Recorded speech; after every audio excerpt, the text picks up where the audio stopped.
Bismillahirrahmanirrahim. Assalamualaikum warahmatullahi wabarakatuh.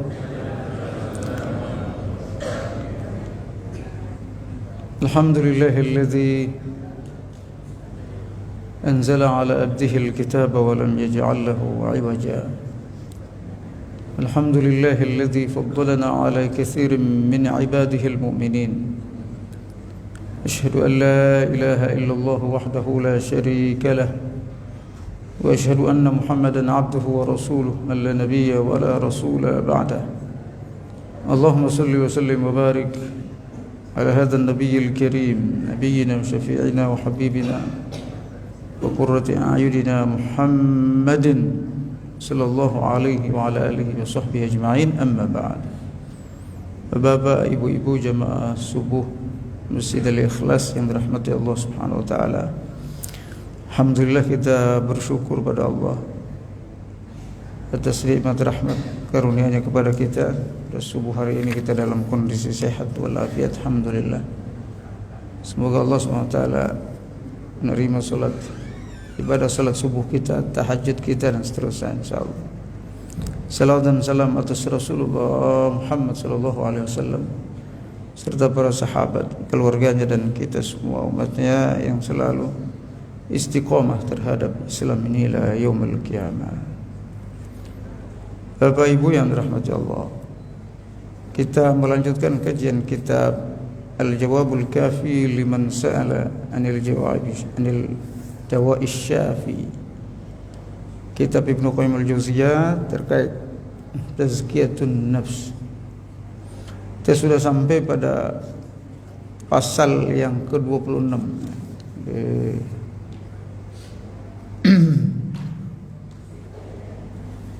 Ibnu Qayyim al-Jauziyah mengatakan wa min uqubatiha annaha tusarriful qalba an sihhatihi wa istiqamatihi la maradihi wa inhirafihi. Ini masih membahas tentang pengaruh maksiat dan dosa yang dilakukan oleh hamba Allah, oleh manusia. Di antaranya yang ke-26 ini, tusarriful qalb, membuat hati kita itu hilang, menjadi tidak sehat. Hati tidak sehat, tidak istiqomah, dan ketika dia sakit dan tidak istiqomah hati itu, biasanya dia menyeleweng hati itu. Fala yazalu maridan ma'lulan la yanfa'u wa la yantafi'u bil aghdhiyah allati biha hayatuhu wa salahuhu. Hati itu kalau sudah sakit dan menyeleweng, apapun yang diberikan, gizi apapun yang diberikan. Jadi ketika seperti fisik kita ini, kasih makan apapun, maka dia tidak akan sehat, tidak akan kuat lagi. Jadi kalau hati terus dikasih maksiat, hati itu jadi bebal, jadi keras. Dalam Al-Quran disebut kalla bal rana ala qulubihim ma kanu yaksibun. Sekali-kali tidak, bahkan hati mereka, kata Allah, berkarat. Kalau sesuatu yang berkarat itu nggak bisa dicuci juga tetap kotor. Hati mereka berkarat karena apa yang mereka kerjakan, maksiat yang mereka lakukan. Nah, hati kalau sudah berkarat, Bapak sekalian, dinasehati itu, bahasa kita tuh ngoyo saja itu, nggak nerima. Dinasehati itu dia heran kenapa orang nasihati dia. Hati-hati kita Bapak-Ibu sekalian, kalau lihat anak-anak kita kalau sudah banyak maksiat, dinasihati sama orang tuanya, malah dia yang marah. Ada maksiat. Tapi kalau hatinya bersih, dinasihati malah bersyukur, terima kasih, alhamdulillah, senang dia. Ini di antara tanda-tanda orang yang pengaruh maksiat yang ada dalam dirinya. Kenapa kata Ibnu Qayyim al-Jauziyah, fa inna ta'tsiradz dzunub fil qulub ka ta'tsiril amradi fil abdan. Karena pengaruh dosa terhadap hati itu seperti pengaruh penyakit terhadap fisik kita. Udah sakit gigi, udah sakit semua, udah berisik dikit udah emosi kalau orang sakit gigi itu. Nah, begitu orang yang sakit hati, penyakit hati. Balid dzunubu amradul qulub wa dawa'uha wala dawa'a laha illa tarkuha. Oleh karenanya, gimana membersihkan hati ini, memperbaiki hati kayak gini? Jiwa kita sudah kayak seperti ini, bagaimana caranya? Tinggalin semua maksiat. Tinggalin semua maksiat. Imam Al-Ghazali dalam kitab Ihya Ulumuddin, dia memberikan 3 cara itu membersihkan hati itu. Nah, ini yang disebut dengan tasawuf. Sebenarnya tasawuf itu bukan semuanya sesat ya, semua tidak bagus. Tasawuf itu ada 2 memang. Ada tasawuf yang syar'i, ada tasawuf yang bid'i namanya. Tasawuf yang syar'i itu adalah tasawuf yang sesuai dengan syariat, sesuai dengan Al-Quran, sesuai dengan hadis. Adapun tasawuf bid'i, tasawuf yang melakukan bid'ah, ibadah dibuat-buat, ada zikir dibuat-buat sendiri, bukan dari Nabi, bukan dari Al-Quran, ya, sehingga menjadi syariat. Itu namanya tasawuf bid'ah. Tapi kalau dia sesuai syariat kayak gini nih, ini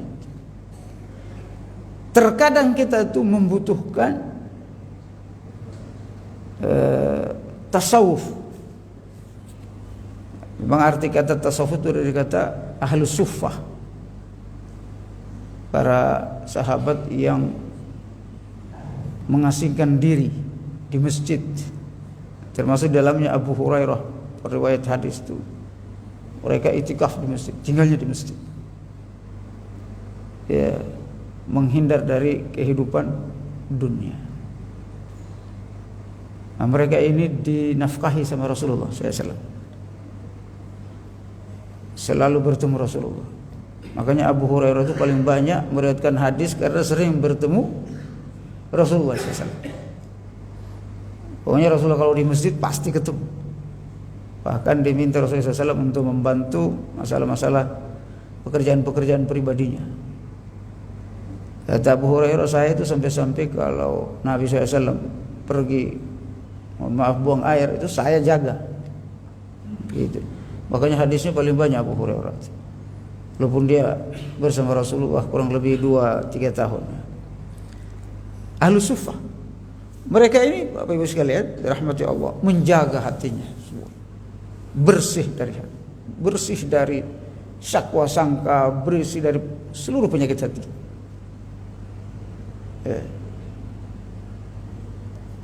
Nah, saya sampaikan sedikit apa saja penyakit hati yang bisa merusak hati. Ada 2 penyakit hati, ada 2 bentuk penyakit hati. Ada penyakit hati yang bersentuhan dengan masalah akidah. Ada penyakit hati yang bersentuhan dengan maksiat saja, dosa besar. Penyakit-penyakit hati yang bersentuhan dengan akidah ini, Bapak-Ibu sekalian, seperti ragu. Ada penyakit hati peragu.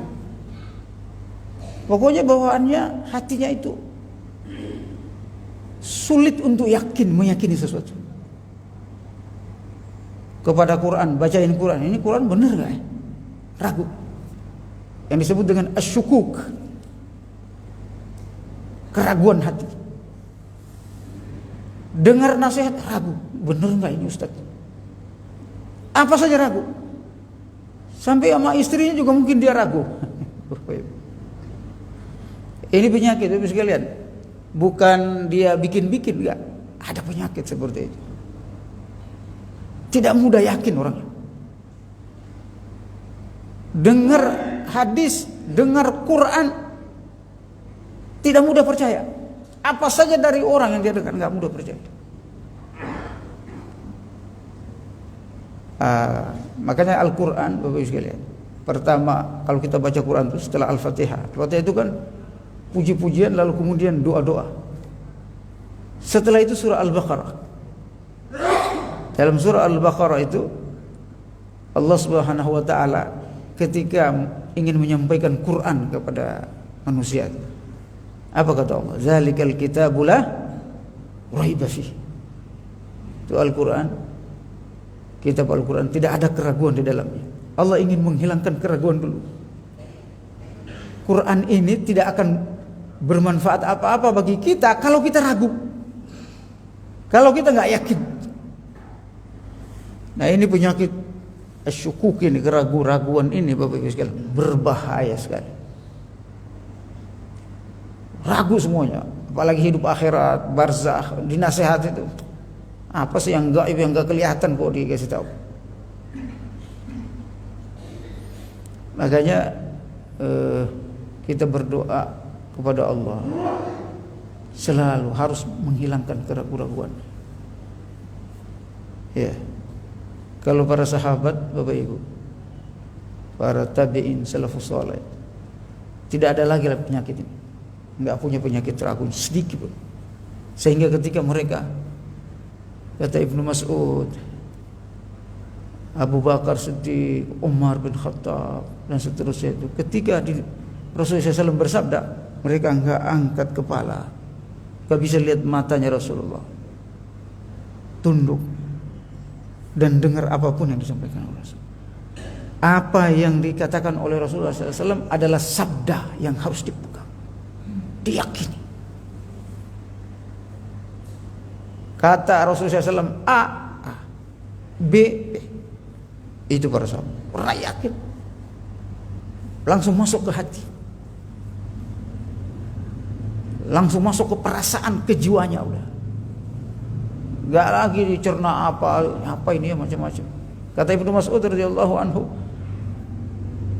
sampai gerakannya Rasulullah itu tidak berani kami menyelisihi apa yang dilakukan oleh, yang pernah dilakukan oleh Rasul. Bukan cuma masalah ibadah. Ketika Rasulullah SAW kalau naik kuda itu ada pohon, nah, biasanya beliau merunduk tuh, karena biar nggak kena pohon itu. Beliau ada pohon, nah, lewat kudanya tuh, beliau merunduk. Ketika Nabi SAW wafat, pohonnya udah nggak ada. Mereka setiap lewat di jalan itu tetap merunduk, padahal udah nggak ada pohonnya. Kenapa? Yakin bahwa itu ada hikmahnya mungkin, bukan cuma karena pohonnya. Nah, kalau kita nih zaman sekarang, logika kita yang menuntun kita kemana-mana, keyakinan kita terhadap ayat Al-Quran itu.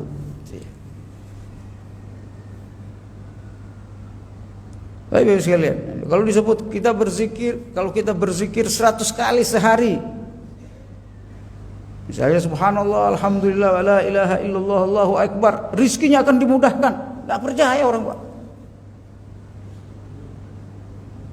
Betul Bapak sekalian, gak langsung percaya. Tapi kalau dikasih tahu siapa yang ingin mendaftar pekerjaan ini, gajinya sekian, baru percaya. Kenapa? Karena ada problem keyakinan. Asyukuk, ini penyakit hati yang paling parah. Hati-hati Bapak sekalian. Nah, saya ingin jelaskan masalah keyakinan ini, sudah saya sampaikan di sini. Kalau masalah keyakinan, keyakinan itu artinya adalah menurut Imam Al-Ghazali, ilmu yang kita ambil dari Quran, hadis dan ilmu lainnya, ya, yang masuk ke hati, lalu tidak ada keraguan lagi terhadap ilmu itu. Nah, itu keyakinan. Yang kedua, penyakit hati yang juga berbahaya Bapak Ibu sekalian, selain keyakinan, adalah penyakit riya. Tidak mudah ikhlas. Bawaannya itu kalau melakukan sesuatu, dia selalu merasa diperhatikan orang. Dia selalu merasa orang lain yang menilai terus pekerjaan, bukan Allah Subhanahu wa taala.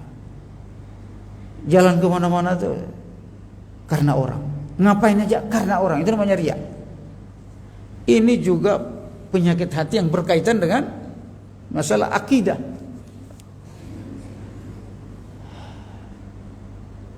Makanya riya ini dicela dalam Al-Quran.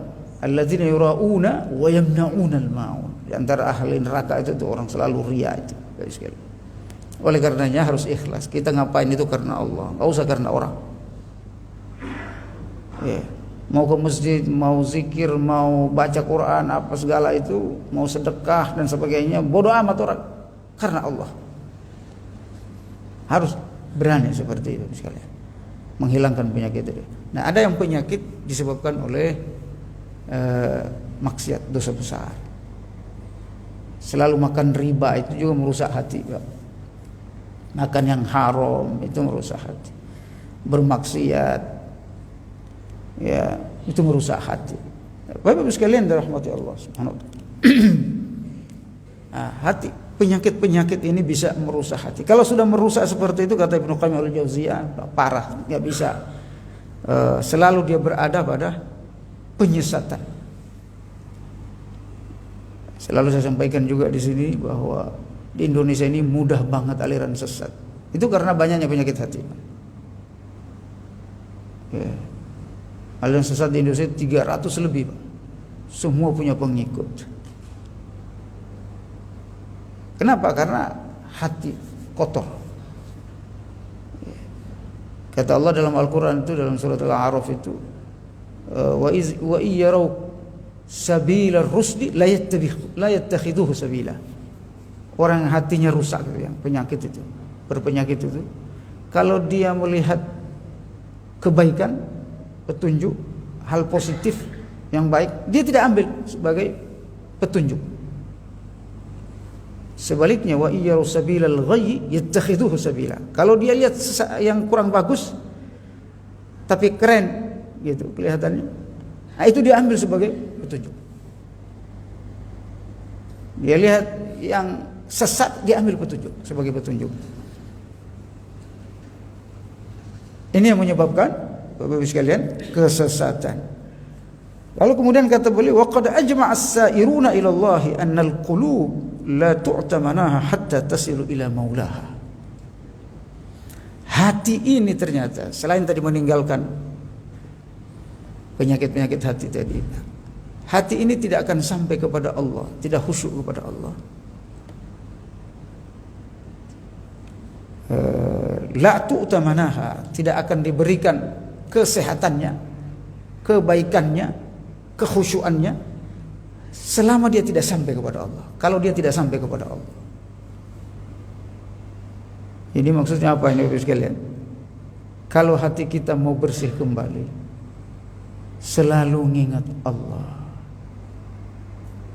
Yang disebut dengan zikrullah itu. Selalu sampai ingat kepada Allah. Ya Allah, ini hamba-Mu, ya Allah, penuh dosa. Ngobrol sama Allah. Itu nyambung kepada Allah Subhanahu wa taala. Wala tasilu ila maulaha hatta takuna sahihatan salimatan. Cuma hati ini, Bapak sekalian, tidak akan mudah khusyuk kalau dia tidak sehat. Tidak mudah nyampe sama Allah kalau dia tidak sehat. Dan memang pekerjaan pertama untuk menyehatkan hati itu meninggalkan semua maksiat itu. Kata Al-Ghazali 3 tadi, yang pertama itu at-takhalli. Saya lupa menyampaikan tentang tasawuf tadi. At-takhalli, cara memperbaiki jiwa dan hati kita itu. Ada namanya at-takhalli. Takhalli itu mengosongkan semua perbuatan maksiat itu di hati kita. Termasuk yang ragu dan sebagainya tadi, riya dan sebagainya tadi, ya, makan haram, kosongkan semua. Stop semua yang haram-haram itu. Stop semua penyakit hati berupa keraguan, kebimbangan dan seterusnya. Bersihkan semuanya. Nah, baru yang kedua namanya at-tahalli. Bedanya itu titik doang. Tahalli dan tahalli. Tahalli itu setelah dia kosong bersih. Nah, di antara mengosongkan ini juga banyak istighfar, bertaubat, berinfak, bersedekah dan seterusnya. Setelah dia bersih hati itu, baru kemudian lakukan at-tahalli, isi dengan amal soleh. Nah, isi dengan amal soleh. Ya, banyak ibadah, sholat, puasa, banyak berzakat, banyak bersilaturahim dan seterusnya. Lakukan, banyak baca Quran. Itu namanya at-tahalli. Lakukan semua hal-hal yang sunnah. Nah, setelah itu ada yang ketiga namanya at-tajalli. Tajalli itu dia mudah bertemu Allah Subhanahu wa taala. Dia akan mudah ngobrol dengan Allah. Nah, ini proses pembersihan jiwa oleh Imam Al-Ghazali yang dilakukan oleh para sufi sebenarnya. Nah, ini enggak harus sufi, kita juga seperti itu sekarang. Kemudian kata Ibnu Qayyim Al-Jauziyah,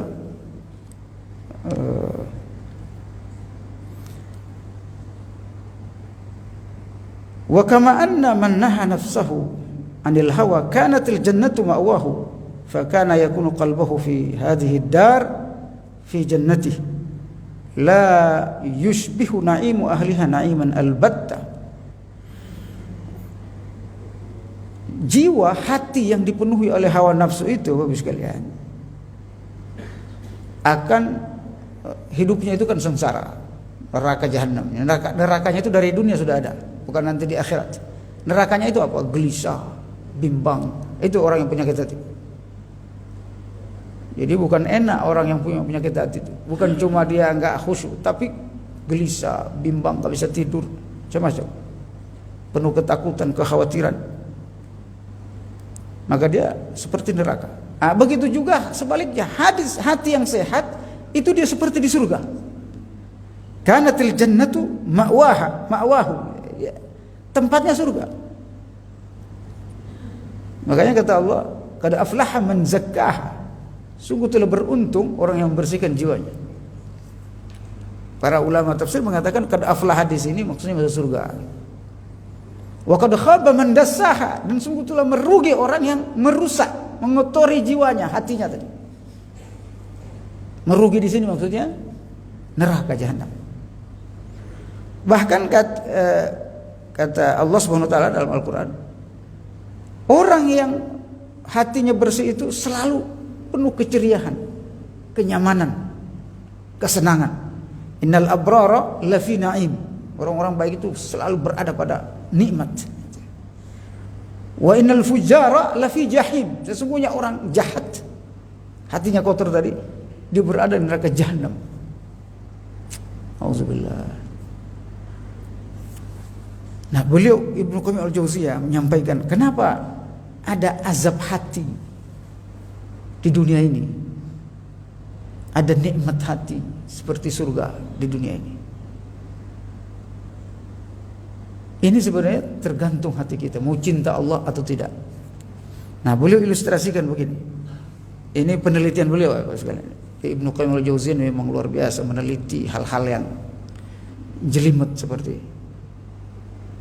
Ada orang kadang baca Quran, menafsirkan Al-Quran seperti begitu saja gitu, biasa saja. Tapi Ibnu Qayyim mendalam luar biasa. Kata beliau begini, fa kullu man ahabba syai'an ghairallah uzziba bihi salasa marrat fi hadhihi dar. Seseorang kita ini kalau kita cinta sesuatu selain Allah, hatinya itu, nah, ini saya lupa menyebutkan, di antara penyakit hati kita itu cinta dunia, itu sakit hati, penyakit hati. Nah, kita itu kalau terlalu hubud dunia, cinta sesuatu bukan karena Allah, cinta sesuatu karena nafsu.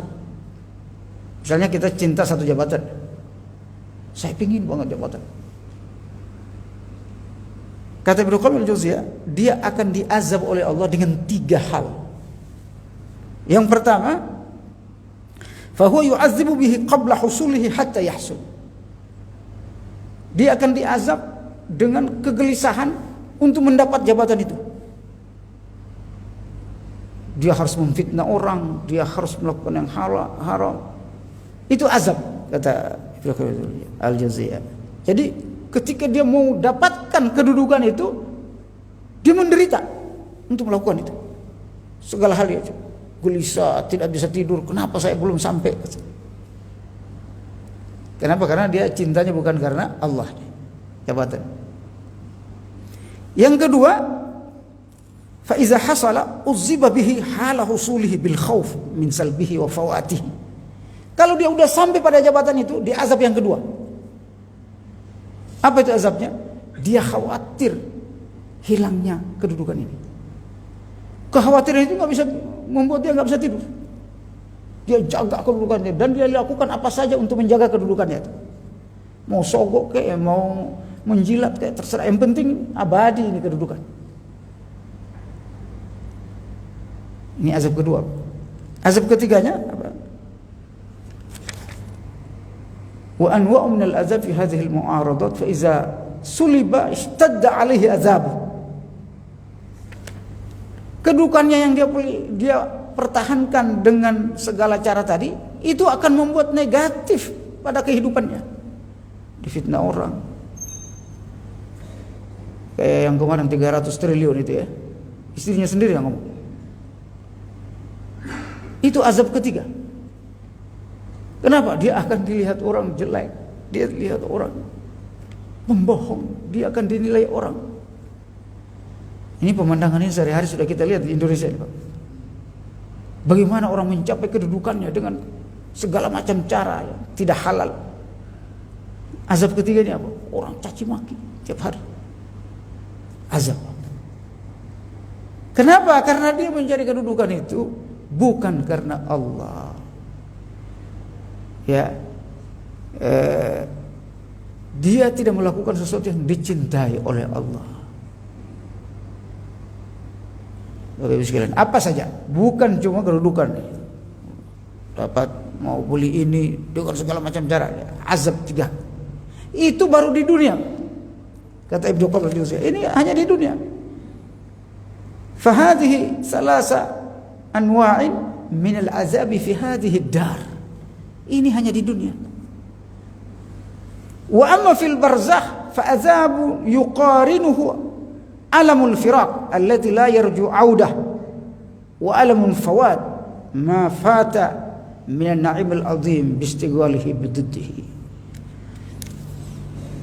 Adapun azab di alam barzakh, tadi di dunia tiga. Alam barzakh lain lagi. Di alam barzakh dia akan ditanyakan itu kedudukannya itu. Setiap ditanya nggak bisa jawab, dipukul sama malaikat, Munkar dan Nakir.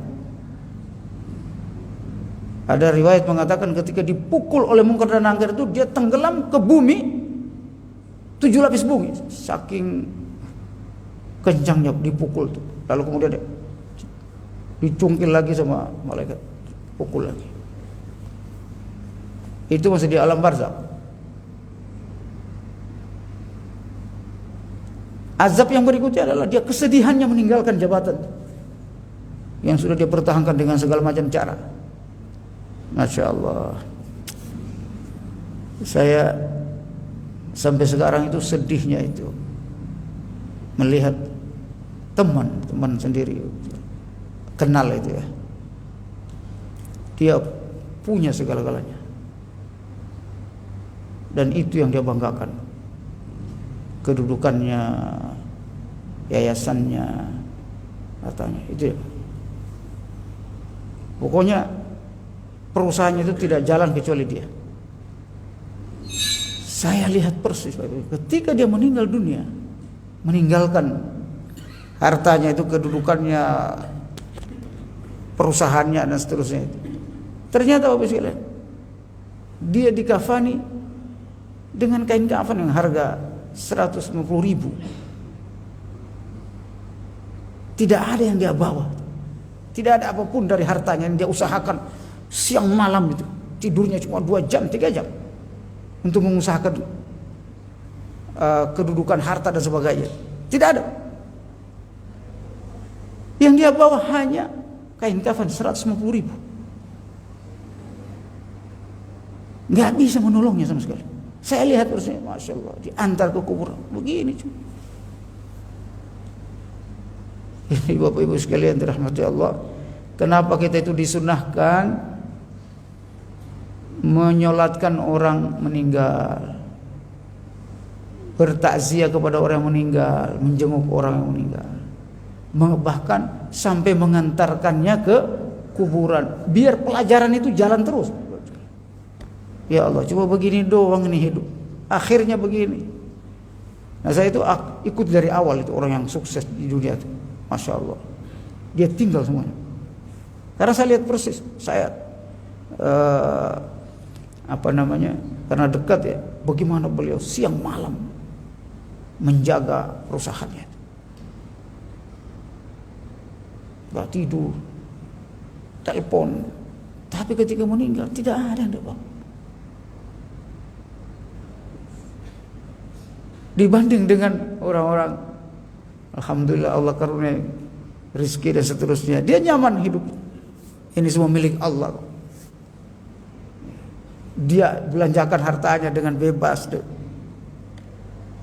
Dia berinfak, bersedekah kemana-mana dengan penuh keceriaan. Ketika meninggal dunia, semua orang sedih karena kebaikannya. Mau pilih yang mana, Bapak Ibu sekalian? Ini di alam barzah, Bapak Ibu sekalian. Wa alamil hijab, sakit yang lebih sakit lagi katanya di alam barzah itu, dia terhijab dengan Allah. Allah tidak bisa melihat, tidak mau lihat dia. Allah tidak mau ketemu dengan dia. Wa alamul hasrah allati taqta'u al-akbad, sakit yang berikutnya, penderitaan yang berikutnya, yang dimakan daging-dagingnya itu oleh cacing dan sebagainya. Falham wal gham wal hasrat wal huzn, masyaallah, gelisah, sedih, penyesalan. Ini juga penyakit yang azab yang luar biasa nanti diterima di alam barzah.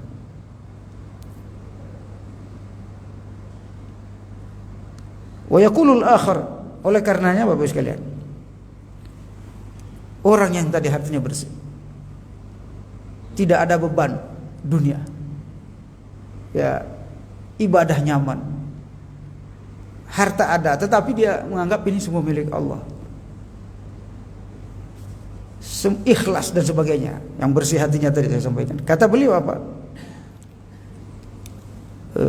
Mereka ini penuh kenikmatan, cuma tidak diketahui oleh orang lain kalau dia itu dalam kondisi nikmat. Sehingga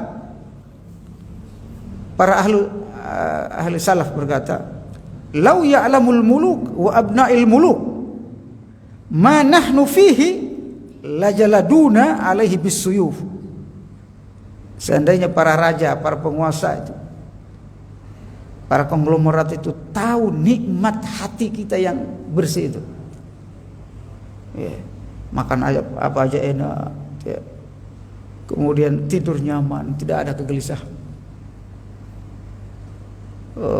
ketemu keluarga enak karena anak istri semua mencintainya, kasih sayang di mana-mana, kasih sayang.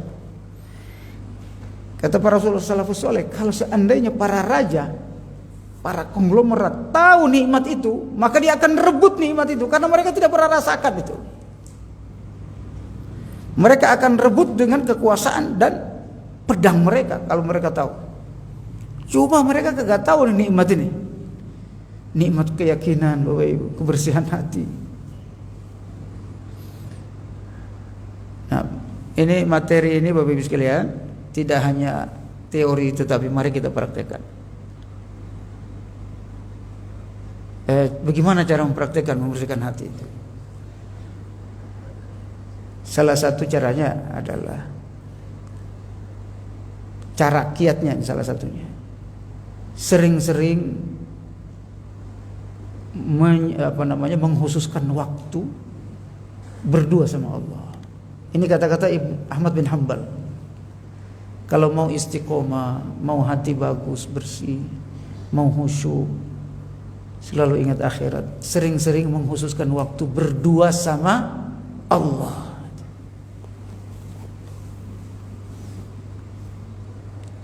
Kapan itu? Di saat manusia sedang tidur, Bapak Ibu. Tidak harus, misalnya kalau kita itu kadang kalau mau qiyamul lail sholat, ternyata tidak harus sholat.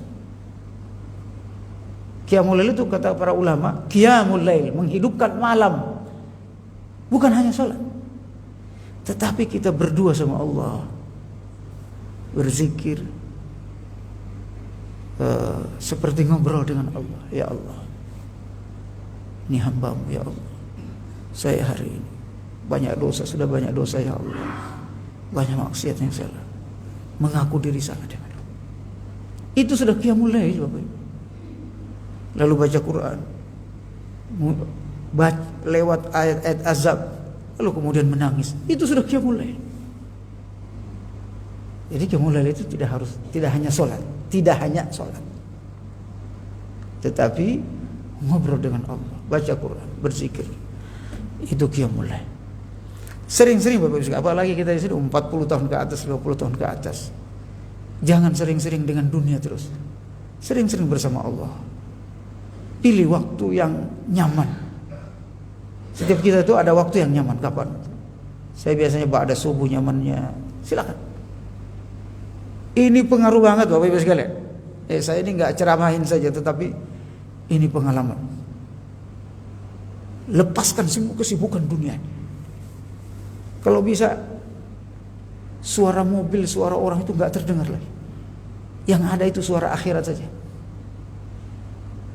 Wah, ini agak sulit memang. Tetapi kalau sudah sering, sudah mudah. Ya. Suara mobil itu kan suara dunia, Pak. Suara ini dan apalagi suara pasar, Bapak Ibu. Tidak ada suara yang kita dengar kecuali suara kita dengan Allah. Itu nyaman Bapak Ibu sekalian. Coba lakukan 2-3 kali saja, nyaman sekali. Hidup ini kayak plong, kayak ada beban yang lepas. Saya kira Bapak Ibu juga sudah ada yang melakukan ini. Kata para ulama, la ya'rifuha illa man zaqaha. Sayang yang kayak gini-gini tidak akan diketahui kecuali mereka yang pernah merasakannya. Gak bisa diceritain yang kayak gini, nikmat kayak gini. Plong gitu, kayak ada sesuatu lepas. Nyaman hidupnya, ringan. Ternyata dosa itu, maksiat, lepas dari diri kita, Pak. Itu kayak menghilangkan beban sekian kilo, sekian ton di badan kita. Jadi seger gitu. Rasakan itu Bapak sekalian. Nah, ini puncak tazkiyatun nafs itu di situ.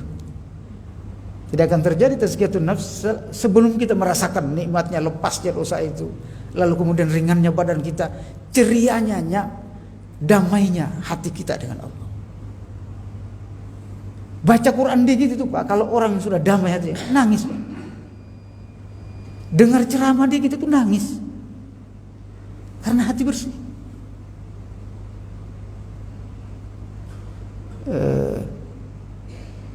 Kemarin ada namanya Habib Umar bin Hafiz. Saya pernah lihat ceramahnya itu. Ceramah hanya 5 menit, 10 menit. Jamaahnya itu semua nangis. Masya Allah. Bapak Ibu sekalian, perlu kita yang seperti ini, membersihkan jiwa kita sehingga kita sebelum meninggal, Bapak Ibu, kita mengalami pembersihan jiwa yang luar biasa. Kita sudah akrab dengan Allah sebelum bertemu Allah. Sudah akrab sama Allah sebelum bertemu Allah. Saya tutupi dengan surat Al-Kahfi ayat terakhir.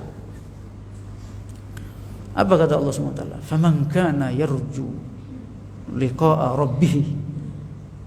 Siapa yang ingin bertemu dengan Tuhannya, Allah SWT, falyamal amalan salihah.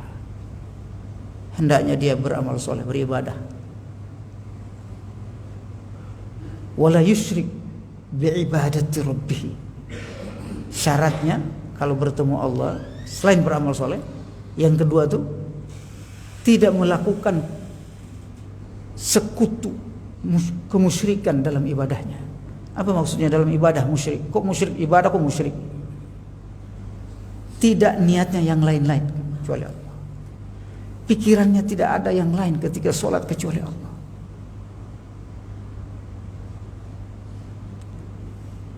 Tidak mendua hatinya ketika bertemu Allah. Mendua itu gimana Bapak Ibu sekalian? Ada yang 3, mau 4 sampai seterusnya. Allahu Akbar, ingat mobil, ingat kantor. Wala yusyrik bi ibadati rabbih. Kalau mau ketemu Allah di dunia, jangan ada pikiran lain. Hanya Allah SWT. Kayak saya bilang tadi, suara mobil pun jangan ada yang terdengar. Suara dunia itu enggak usah didengar. Wala yusyrik bi ibadati rabbih ahada. Ini Bapak Ibu sekalian, semoga bisa kita laksanakan sehingga materi kita tazkiyatun nafs ini sudah beberapa bulan ini bisa kita nikmati ibadah kita sehari-hari insyaallah.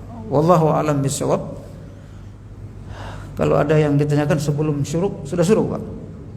Belum? Sebelum menunggu syuruk, silakan Pak. Waalaikumsalam warahmatullahi wabarakatuh. Tadi sudah disampaikan Ya. di dalam penyakit hati itu ada 2. Ya. Yang pertama yang berkaitan dengan akidah, yang kedua dengan Abu bin Anas. Ya. Nah, mohon pencerahannya. Saat ini kita lihat di fenomena di masyarakat, penyakit hati itu banyak sekali seperti hasut, menghina, iri, dengki, dan fenomena seperti itu justru dilakukan oleh orang-orang masyarakat kita yang notabene itu profesi-profesi itu. Ini tolong mendapat pencerahan Pak Ustaz. Jadi bagaimana penyakit hati manusia ini yang berhubungan dengan manusia ini? Kita sekarang yang pasti Ustaz tahu anak sayang. Ini dan bagaimana seperti ini? Apakah memang itu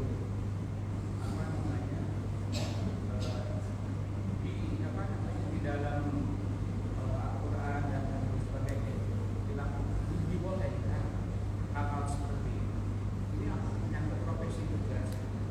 Hasud kepada Yang dalam hal hubungan sih. iya ya. Nah, ya contohlah sekarang kita mau menghadapi pemilu. Nah, ya. Presiden.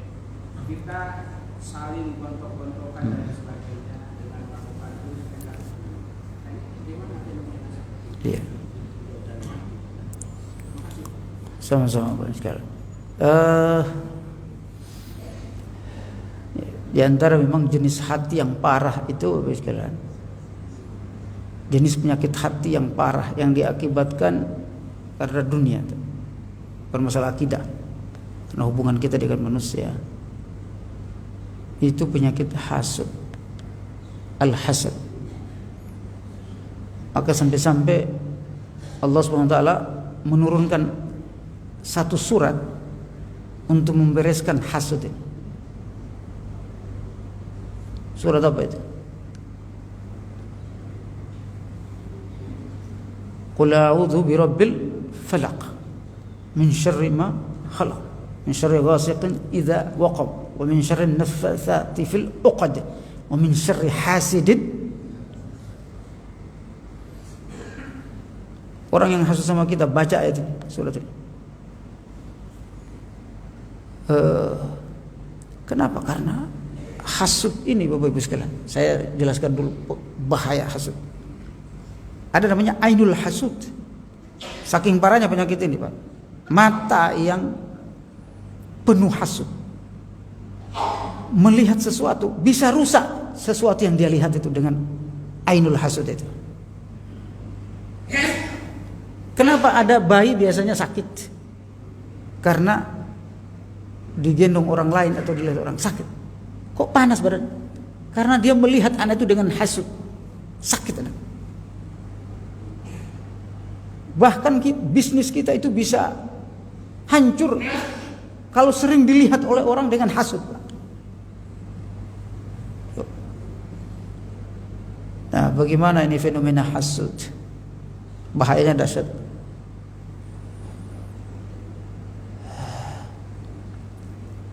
Termasuk hasud dalam masalah politik. Nah, ini tidak sehat. Kekuasaan, mohon maaf, kekuasaan yang diperoleh dengan hasud, dengki, kejahatan, permusuhan dan seterusnya. Kekuasaan itu tidak akan membawa berkah bagi masyarakat, bagi umat. Pemimpin apa saja, Pak? Dari RT sampai presiden. Ini satu RT nih. Sekarang kan RT RW pemilihan, ada pemilihan RT. Masya Allah, nyoblos juga kita pakai RT ini. Dulu orang RT, RW, kepala desa, lurah, camat itu nggak ada yang mau. Ente mau jadi camat, sudah alhamdulillah ada yang ngurus kami, berarti bagus. Ditawar-tawarin, siapa mau jadi camat, siapa mau jadi bupati, siapa mau jadi. Di zaman Islam begitu, nggak ada yang mau, ente aja yang jadi. Kayak orang jadi imam tuh, masjid, imam sholat, dorong-dorong, menjadi gubernur. Imam Abu Hanifah itu puluhan kali ditawari oleh khalifah untuk menjadi menteri agama. Zaman dulu menteri agama namanya mufti, qadhi. Nggak mau, kasih orang lain. Dikasih ulama yang lain, itu juga ngasih, enggak, jangan saya, kasih yang lain. Sampai marah itu khalifah, di penjara orang nggak mau itu. Kalau zaman kita diperoleh dengan segala cara, termasuk hasud. Makanya nggak ada berkah kekuasaannya. Kata Rasulullah SAW, ini hadis Nabi. Saya redaksi aslinya saya lupa redaksi. Orang yang diberikan kekuasaan, orang yang memperoleh kekuasaan, maaf, dengan cara dia kejar-kejar kekuasaan itu, maka dia tidak ada keberkahan dari kekuasaan. Makanya setiap pelantikan presiden baru di sebuah negara, bukan cuma di Indonesia, ada gempa, ada, karena nggak berkah. Sebaliknya, orang yang diberikan kekuasaan padahal dia tidak minta, biasanya berkah.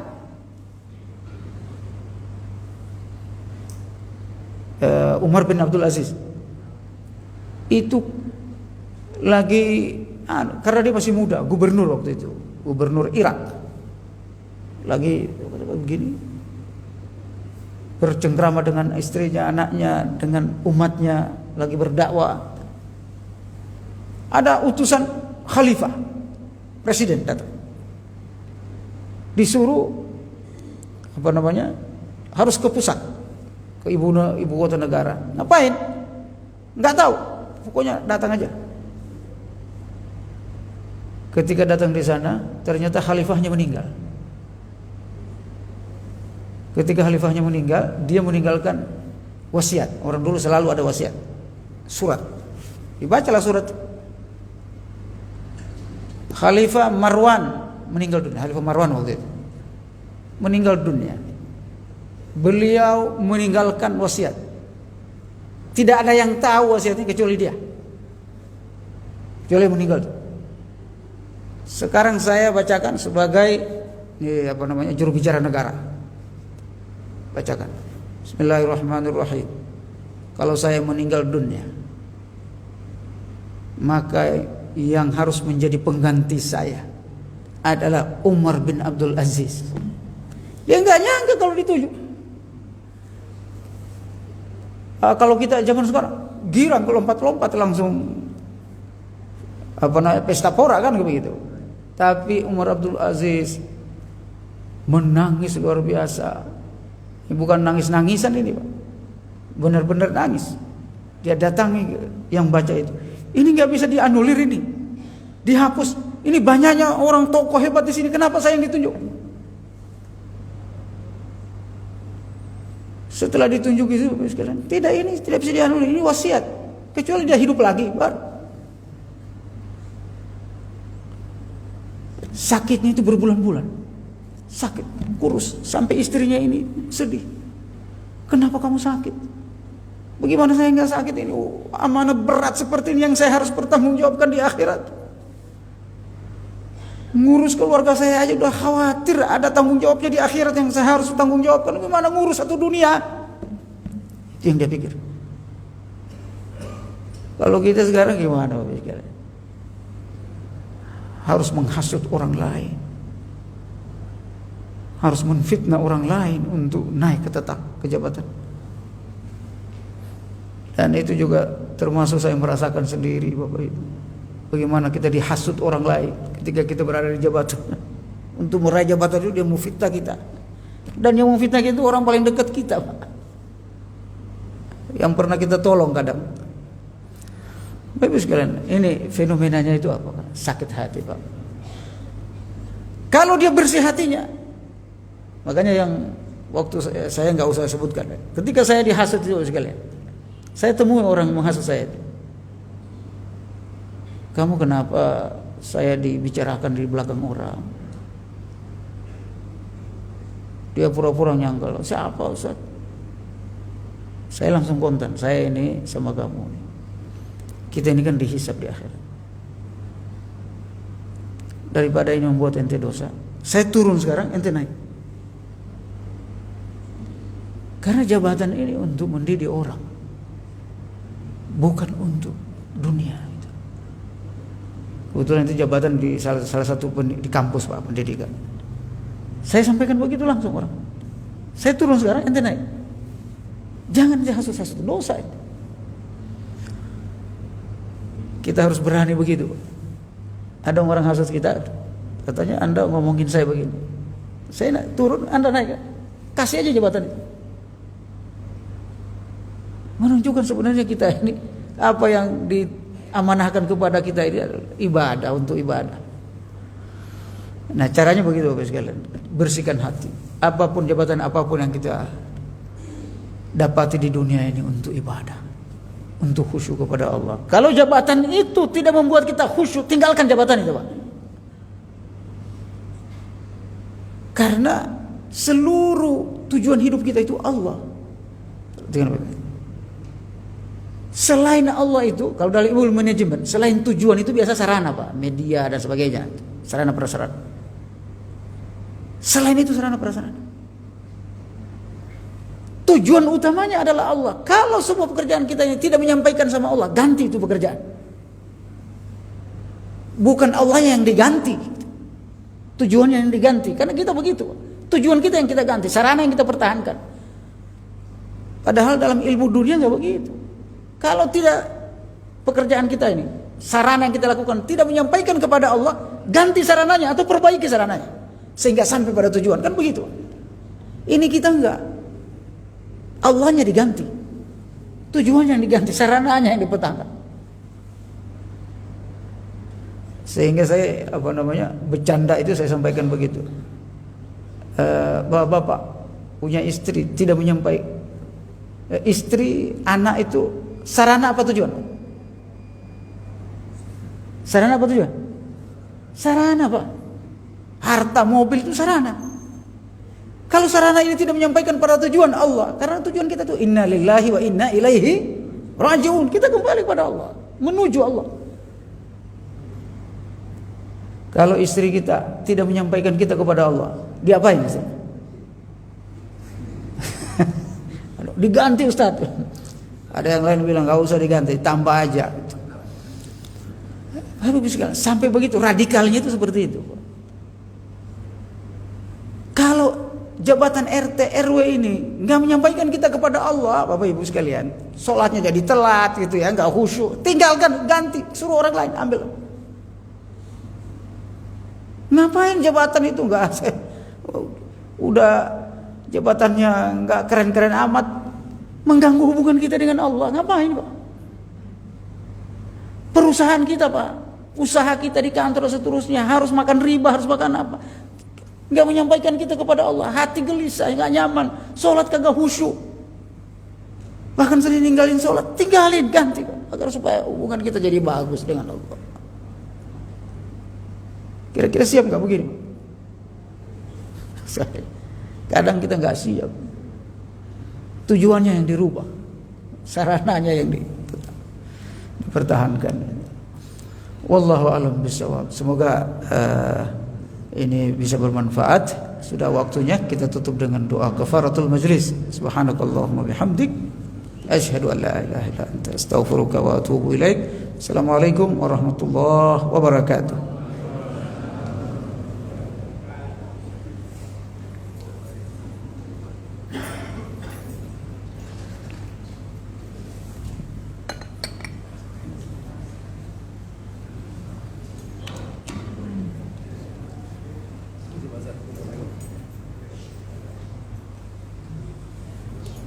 Assalamualaikum warahmatullahi wabarakatuh. Sampaikan kepada jamaah Bapak-bapak Ibu, setelah selesai sholat subuh kita menyantap sarapan pagi yang sangat berbahagia. Demikian kami sampaikan.